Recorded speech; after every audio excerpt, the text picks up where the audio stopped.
Salut Max, c'est Mani, donc voici ton matos.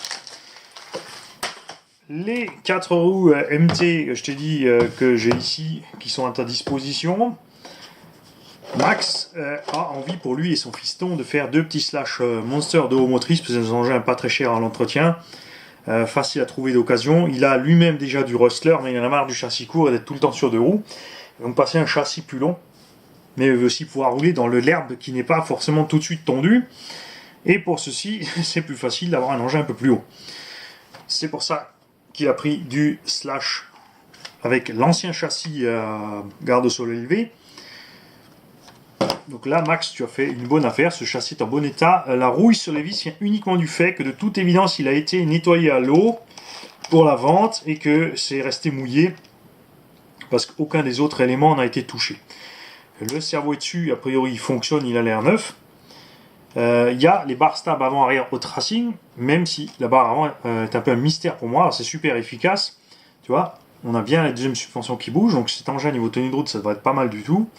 Ce qui est bizarre pour moi, c'est que c'est fixé au pare-choc avant, au lieu de passer par là derrière. Parce que là, si tu prends vraiment un gros tilt, tu plies la barre stable, ce qui est déjà arrivé un petit peu ici, on le voit. Mais c'est pas très grave.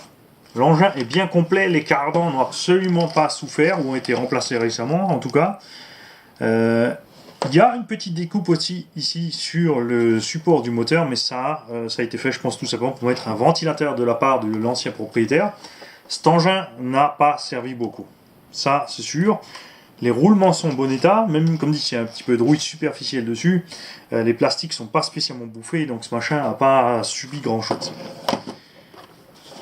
Alors, je vais te montrer que tu aies un peu une idée de ce que ça peut donner. Alors évidemment, comme je te l'ai dit, ces roues, a priori, sont peut-être un peu petites. Les Louis RC que tu vas me faire parvenir, à mon avis, seront plus à l'aise là-dessus. L'avantage par contre de ces pneus, c'est qu'ils sont vraiment géniaux. La gomme est très tendre. La mousse dedans est dure, mais pas trop. La gomme est assez dure pour avoir une super endurance et on a quand même une carcasse assez souple pour pouvoir faire son travail de pneu de MT. Alors si on met cette carreau qui est apparemment une Proline, la couleur est un peu étrange, bon ça c'est chacun son goût. On est un peu trop court au niveau anthrax. Sur les pare-chocs font énorme, d'un autre côté pour le gamin c'est top, les pare-chocs qui dépassent de partout, on est tranquille, il n'a rien flingué. Il faudra très certainement déplacer un peu la boîte de réception pour pouvoir poser la carreau au milieu, sinon ça va la faire déborder un petit peu. Virer éventuellement, enfin évidemment les marchepieds, parce que le châssis dépassera toujours un peu, ça fera toujours un peu un look de marchepied. Évidemment on pourrait aussi zigouiller les côtés du châssis, mais c'est dommage. Si on prend la carrosserie du vieux Emax anthrax court, par contre, là on est pas mal. Ça donne une bonne optique. On me dit à voir avec les roues ce qui se passe. Et la carrosserie du Emax long, par contre, celle-là elle est beaucoup plus grande. Celle-là sera vraiment seulement à l'aise, sûrement, je pense, qu'avec les grandes roues, quoique ça a l'air pas mal. Enfin, comme engin fun pour s'amuser avec son petit fiston, je pense que ce sera largement suffisant.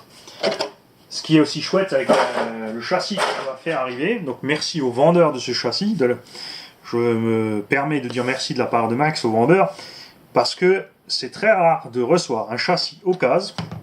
J'ai reçu plein de matériel ici, déjà des véhicules à refaire, des occasions, etc. Rarement, j'ai eu les suspensions bien réglées, ce qui n'est pas le cas de cet engin. La suspecte est super bien réglée.